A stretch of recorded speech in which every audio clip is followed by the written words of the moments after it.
تەواوی کامەران حاجی عومەر و تیمی باسی ڕۆژتان لێبێت ئەم جارە بە دوواداچوون لەسەر نرخی دۆلاری ئەمریکی بەرامبەر بە دراوی عێراقی دەکەین. خەڵکێکی زۆر دڵەڕاوەچەی لەلا دروست بووە. دەگوترێت لە ڕابردوودا کە پارەی عێراقی قیمەتی خۆی بۆ هەر 100 دۆلارێک نزیکەی 20,000 زیاتر لە 20,000 دیناری لەدەستدا لە داهاتوودا پارەی عێراقی چی بەسەردێ؟ دۆلاری ئەمریکی ئایا ئەو قیمەتەی کە ئێستا لە نێو بازار بە 145 و 750 زۆر جار دەگاتە 46 دێتە خوارتر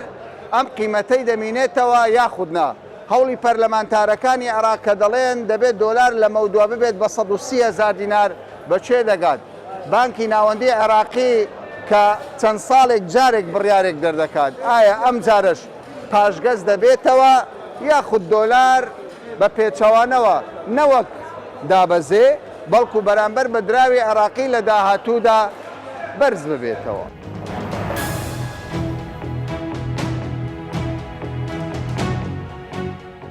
گران دەبی یا هەرزان دەبی؟ یعنی سعری دا نابەزی خۆی دەبی. سابت دەبی. ئەتوو دەڵێی چی؟ وڵی کاکەمەران پەرلەمانتارەکان دەرێن دای دەبەزێنین بەس قەنەعات نییە دابەزی. دۆلار وڵی کاکە تیمال هەیە گران بیتەوە. بۆ گران دەبی؟ بەخۆی لەبەرەوەیە چونچی وەرەقا لێرانە ئێستا عالیان بەوەیە بە 800 ئێستا کە نەورۆز و چتیواشی بەسەدادێ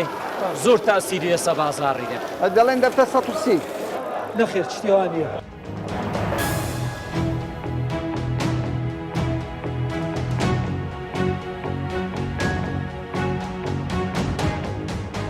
پێم بڵێ زۆرترین ئەو دراوانەی کە ئێوە ڕۆژانە مامەڵەی لەگەڵدا دەکەن چییە؟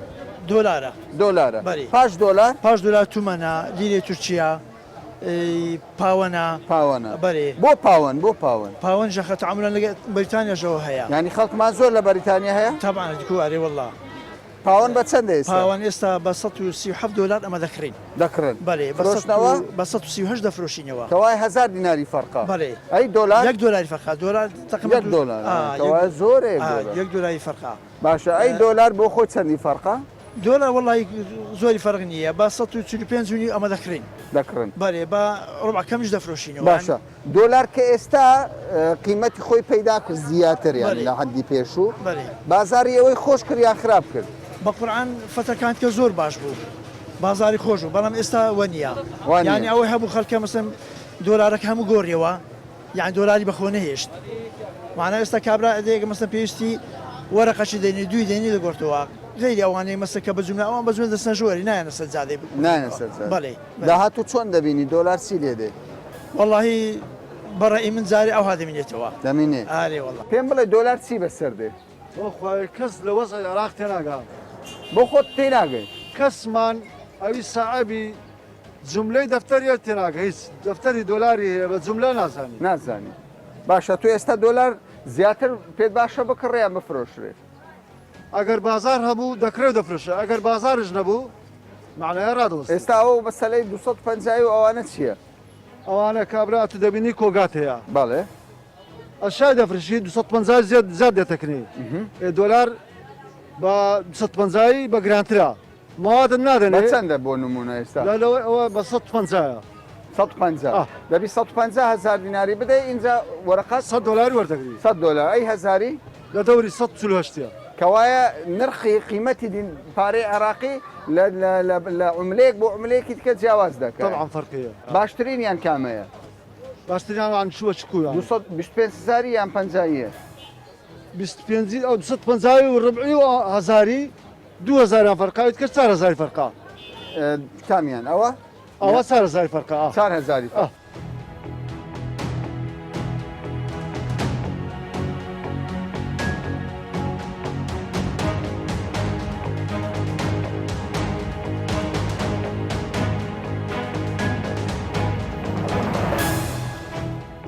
باشە پێم بڵێ تۆ چەند ساڵە و کەسابەتی دراو دەکەی؟ وڵای من زووترم کرد بەزەوە ماوەکی تر هاتوومەوە هاتیەوە باشە پێم بڵێ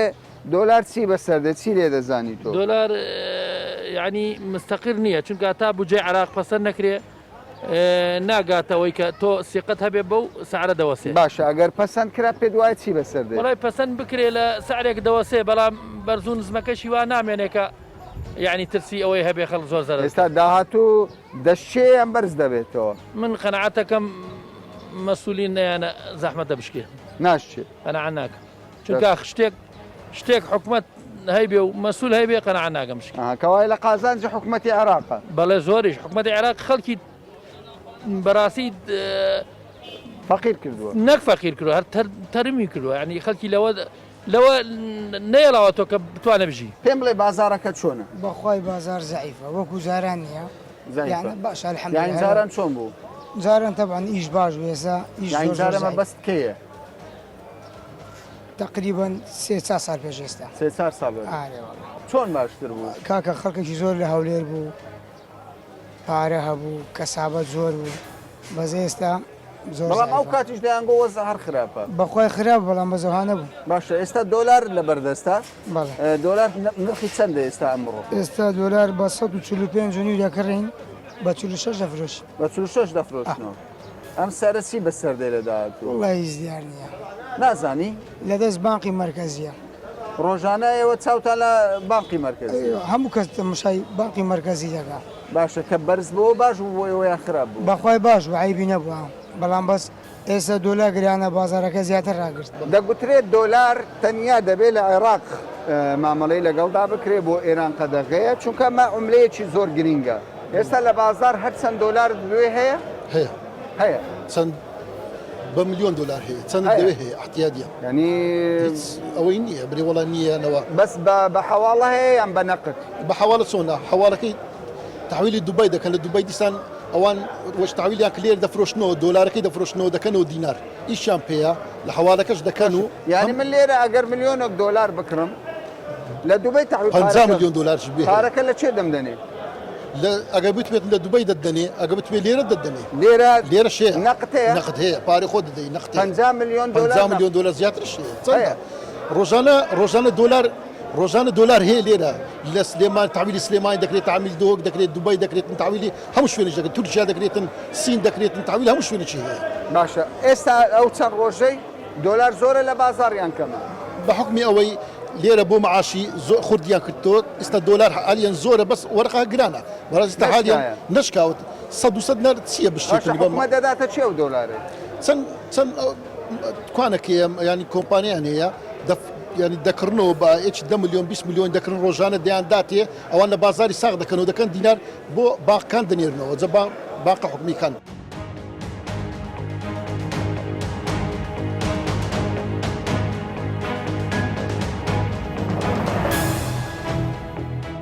ئەوانەی کە لە بۆرسەی هەولێر کەسابەتی دەکەن بەدەر لەوەی کە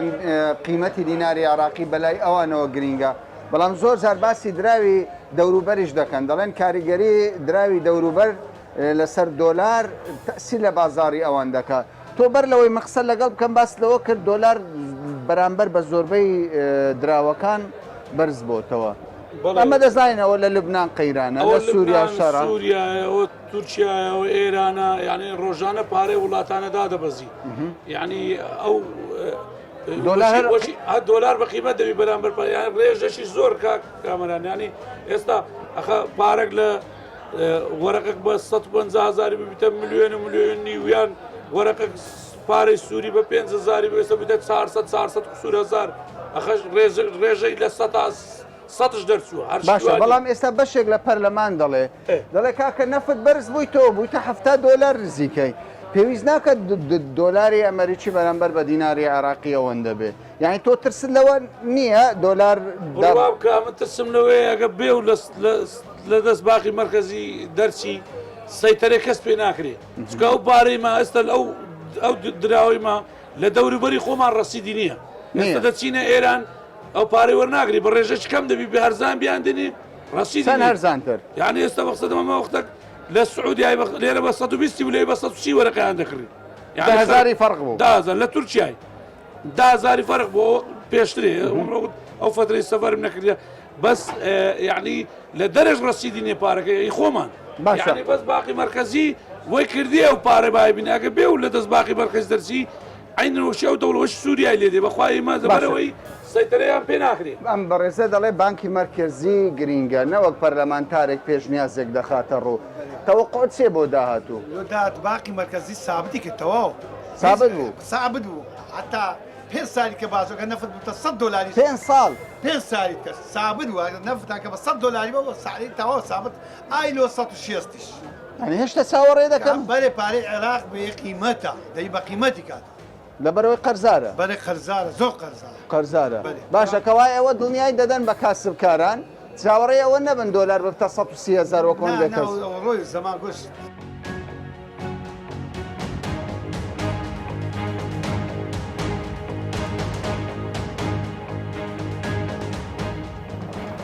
دۆلار چۆن دێتە عێراق چۆن دێتە نێو هەرێمی کوردستان بە چ شێوەیەک ئەو دۆلارە دێتە ناو بازار ئەمە بازاری حواڵەیە دوو جۆرە بە دۆلار دێ یەکیان بە حواڵە تەنیا ڕقەمە ژمارەیە ئەوەی دیکەشیان نەقدەکە لە ڕێی بانکەکانەوە ئەوەی ئێستا دەیبینین کۆمەڵی کاسبکارە لە هەولێر لێرە لە ڕێگای حواڵەوە مامەڵا بە دۆلار دەکەن بابزانی حواڵە بە گشتی بە چ شێوەیەک ینی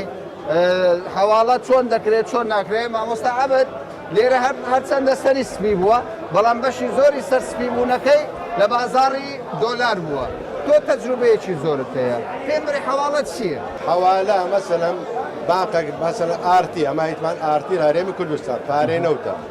دێ لە بازار دەفرۆشی دەنێری لە بۆ دووبەی ڕقەمی بانقیە؟ ڕقەمی باقی حساب ڕقەمی بانقیە دێتە نووسینگەکان دێتە نووسینگەکان چەند کۆمپانیایەکە لە لێرەکانە هی ئارتی دەفرۆشن حواڵەی دووبەی دەکەن باشە چێ لە دووبەی دەکڕێت؟ ئەوە کاسبکارەکان زۆری دەکردن خۆمانەوەوارە سیارەی دێرین ئەو یارزاقی دێرن باشە بەس پێم بڵێ تەنیا حکوومەتی هەرێم دۆلار دەفرۆشتە بازاری خۆمان یان عراقی دەفرۆشی باقی هەلەکانی لێرەکانە زۆری دەفرۆش قازانجی بانکە ئەهلیەکان لە گۆڕینەوەی دۆلار بۆ دیناری عراقی چییە؟ قازانجی بانکە ئەهلیەکان لە گۆڕینەوەی دۆلارەکانیان بۆ دیناری عراقی جگەلەوەی لە مەسەن ئەوان بە نرخێکی کەمتر دەیکردنەوە لە بۆ نمونە ئەگەر بانکی مرکزی لە بەغدا بیانداتێ بە 145,000 دایانداتێ ئەوان لە بازار دەیفرۆشنەوە بەو نرخێکەوە زیاترە کە عەرز دیناری فەرقە جار هەیە زیاتریشی فەرقە لەبەرەوەی ئێستا ئەگەر بێت و لە بانکی مرکزی بە 145,000 وەرگرن و لە بازار بە 146,000 بێ کەواتە جیاوازێکی زۆریە. فەرقی نەقد و حەواڵە فەرقی نەقدەکەەوە کامیان گرانترە؟ حواڵەکە هەرزانترە لەبەرەوەی حواڵەکە نەقد گرانترە نەقد هەردەم گرانترە لەبەرەوەی پارەی بەردەست گرانتر باشە لە سەدا چەندی پارەی نەفت بەردەستە؟ بانکی ناوەندی ڕۆژانە کە دۆلاری تەوزانەکە ناتانم برم بەو ڕێژەیە چەندە بەڵام لە 75 حواڵەیە لە 125 نەقدە.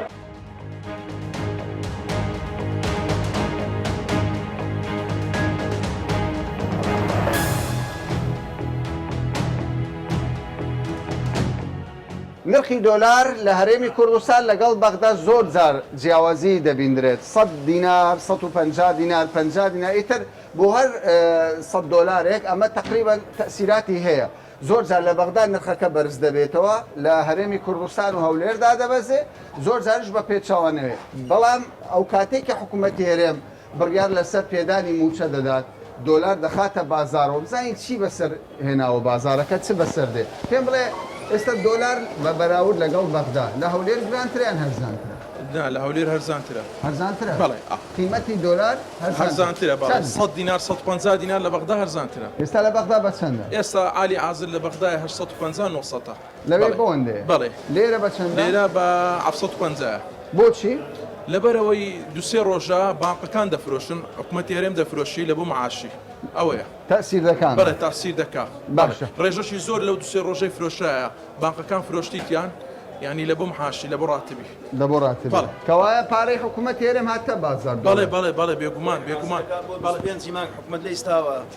لە یەکشەمەوە عوتڵەیە لێرە هەتاکو شەمووی دیکە اینجا پێشوەخت خۆی حازرەکە ئێستا وەرەقە ئەخاتە بازار ڕەفرۆشی بۆ معاش بۆ 25 مانگ دۆلاری حکوومەت کەتە بازار کەتە بازارەوە 4-5 ڕۆژەوە ئەفرۆشی دەک ئافرۆشی بە بەردەوام باشە داهاتە چۆن دەبینی بۆ دۆلار چۆن ینی یان گران دەبێ یان دادەبێت وڵی وەرەقە گرانە بێ بۆ حساب بانک مادام سابتی کردو چێتە بان شەشەوە گرانتر دەچێتە سەروی 146,000 دینار چونکە نەخێر دڵنیان یعنی شتەکە تەسبیت کرایە بانقی مرکزی 146,000 تەسبیت کردیە پێم بڵێ سەبارەت بە نرخی دۆلار لە بانک لەگەڵ ئێرە جیاوازی هەیە گرانتریان هەرزانترە لە هەندێک بانقی گرانترە گرانتر دەفرۆشنەوە کە ئەوان بانقیشن ئێر هەرزانترە کەوایە خەڵک ناچارە بێتە نووس ناچارە بێتێرە چەند تا کەسە بۆ چەندەها بازرگانیشە باتی لێرە گۆڕیتەوە کەوای نرخی دۆلار لە زۆربەی بانکە ئەهلیەکان گرانترە ئێرە لە نووسنگەکان هەرزان بزڵێت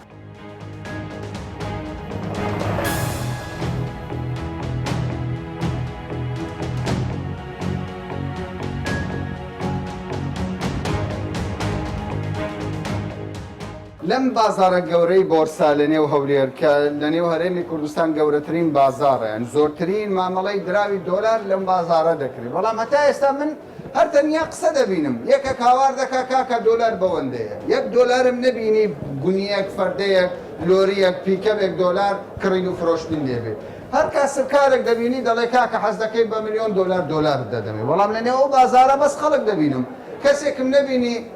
وەکو خۆیان گوتنی بە $1,000,000 پارەی لەلابێ کاکسیامان سەرۆکی ئەنجومەنی بازاری دۆلارە لە هەولێر بابزانین کاکسیامان ڕاو بۆ چوونی چیە کاکسیامان من هیچ نبینم لە دۆلار هەمووشم دەڵێن ئێمە بە $1,000,000 پارەت دەوێت دەدەین چۆنە ئەمە پێشەشی بە خێراتتان دەکەم زۆر سوپاس بۆ ئەو دەرفەتە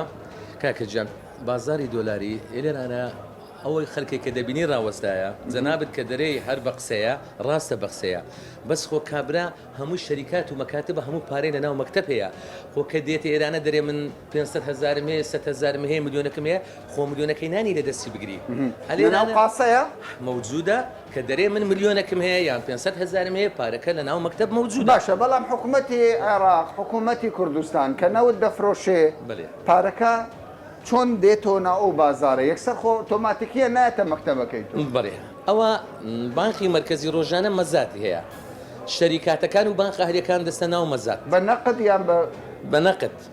بە نەقد بە دیناری عێراقی بانقە ئەهلیەکان و شەریکاتەکان ئەو پارەی دەبن ڕۆژانە دەدەنە بانقی مرکزی مقابلی ئەو دیناری عێراقی بە سعری بانقی مرکزی دۆلاریان دەداتێ بەس چۆن دۆلاریان دەداتێ بە دوو ڕێگا 190 حواڵەیە 190 حواڵەیە 100 نەقدە کەوایە پارەکە موجود نییە نەخێر لە چێ حواڵەکە بگورە پارەکە موجودە بەڵێ ئەوەی کاشە موجودە ئەوەی کە حواڵەیە بە حواڵە دەفرۆشێتەوە تاجرەکان باشە لە ڕێگای شەریکاتەکان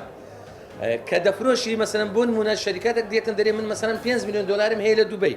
کە دەیفرۆشی لێرە چی وەردەگریتن کاش وەردەگرتەوە یعنی ئەو کاش دیناری عێراقی وەردەگرت نەخێر دۆلاری وەردەگرتەوە حواڵە بە دۆلاری دەداتێ لە دوبەی لێرە دۆلاری دەداتێ کابرا کڕیار باشە ئەو شەریکاتەیان ئەو بانقە چی دەکات کە ئەو دۆلاری حواڵەکەی فرۆش بە دۆلارەکەی دین تۆ ناو ئەو بازارە دەکاتەوە دیناری عێراقی دووبارە ئەو دینارێ دەباتەوە دۆلارە هەر لەو بازارەیە دەوران دەکا کە دینار و کە دۆلار دەوران دەکات یعنی ئەو دۆلارە ناچێتەوە ئەمریکا و بسوڕێتەوە جارشکە بێتەوە هەر هەمان دۆلارە بەڵام دەوران دەکاتن بەرێ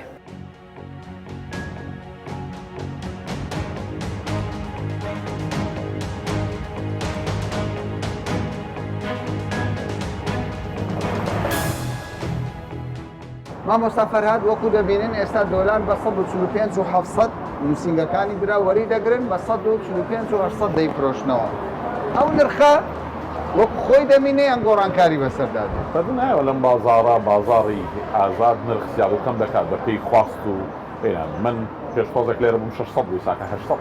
بە بازارەکەیەکی جوولانکاری بەسەردێ بەڵام ئەمانە بۆ ماوەی کورتخایەنم لەوەیە ئیمڕۆژ بێتە 46 بەیانی بێتە 45 ئەمانە ئاسایە بەڵام لە مەودای دوورە زۆر لەم نرخە زیاتر گۆڕانکاری بەسەردادێ چی بەسەردادێ ئێستا پرسیارە هەرە گرنگەکەی ئێمە داهاتووی دۆلار یعنی دۆلار چی بەسەردێ حکوومەتی عێراقی بانکی مرکزی بەم سعرە دەیکڕێ بەم سعرە دەیفرۆشێ بەخۆز دەڵێ وەرە کاکە من دۆلار تۆ دۆلارێکم بۆ بێن من ئەمنە پارەت دەدەمە بەرامبەری بەڵام توانای کڕینی نییە بەو شێوەیە دەبێت ئەم نرخە نابێ بانکی مرکزی دای بنێت دەبێت بازار دای بنێت یعنی دەبێت لەسەر خواست و تەڵەبە کات خۆی بە 180 دەیانفرۆش لە بازار بە 121 و 22 دەڕۆیشت ئێستاکە ئەو بە 145 دەفرۆشێسێکە لە بازارەکە 600 فەرقیە کەواتە خواست نییە لەسەری خواست نییە لەسەر کڕینی دۆلار بەم نرخە باش تەوەقعت چی بەسەر دێنی بە تەسەوری من دادەبەزێ دادەبەزێت بەڵام ناگاتەوە سعرەکەی جاران 130 وەکو پەرلەمانتارەکان 130 لەوەیە 135 بەڵام تاکیل نزیکەی 10,000 دادەبەزێت لە ماوەی 2 مانگ تا 3 مانگیتر بە دنیایەوە بەڵام زۆر زار جێبیستیەوە دەبین ئەو پەرلەمانتارانەی باس لە نرخی 130 بۆ 100 دلاری ئەمریکی دەکەن تەنیا موزایەدەیە ئەوەی بڕیاری لێ دەدات بانکی ناوەندی عێراقا کەسی تر بۆی نییە بانکی ناوەندی عێراق و قسەکەی وان ڕاستە بەس بانکی ناوەندی عێراق بە یان با بڵین بە بێدیراستکردن ئەم بڕیاری داوە چکەم ئەم بڕیارە ئەم داوێتی تۆ داهاتی ناوخۆیت نییە چی ناوخۆیت نییە تۆ بیفرۆشیت بە دەرەوە بۆ وەیسە تورکیا وا بکات دەباتەوە ئێران وا بکات دەباتەوە لەبەروانە بەرهەمی ناوخۆیانێ عێراق هیچی نییە تەنها نەوتی هەیە ئەمە ئەیانەوە وەکو ئەوەیە تۆ موچەکەت کەم کاتەوە بەبێ ئەوەی پێت بڵێ کە من کەمم کردووەتەوە یعنی نەوە یاریەکەیکن بڕوان ناکەم یاری ئەوانە سەر بەڵام قسە لەسەر ئەوەیە کە یەکلا بۆتەوە تا 3 ساڵ تا 5 ساڵ ئەو نرخە دەستکاری ناکە بانکی ناوەندی قسەکە ڕاست ئەوان وایەنداناوە بەڵام ئەگەر تۆ بازار ئیسە تۆ لێرە ئەمانە بۆ نەیفرۆش کە سێمان وا عەرزی کرد و کەس لی نەکڕی بازاری نەبوو مەجبورە نرخەکە دابەزێنێت چۆن ئەمە شتێکی پێڵم هەڵاوسان لە نرخی دیناری عێراقی ڕوویداوە دەبێت خواست زۆر بێ ئیسە خواست زۆر نییە ئەمان بە خۆیان ئەو خواستیان دروستکردوەکو بانکی مرکزی هەفتەی ڕابردوو یعنی یەک دینێکی کاشی نەفرۆشتووە هەمووی بەس تەحویلات بووە ئەمە وابڕوات 100% بە ناچاری دەبێت بڕیاری خۆیان پەشیمان باشە چ بە هاوڵاتیان و کاسبکاران دەڵێم ئەوەی حکومەتی عێراقی کردوتی لە خەمی خەڵکە نەبووە خەمی پێگەی خۆیەتی کە بمێنێتەوە دڵنیا بێت کە دۆلار بەم شێوەیە نامێت گۆڕانکاری بەسەدا بێت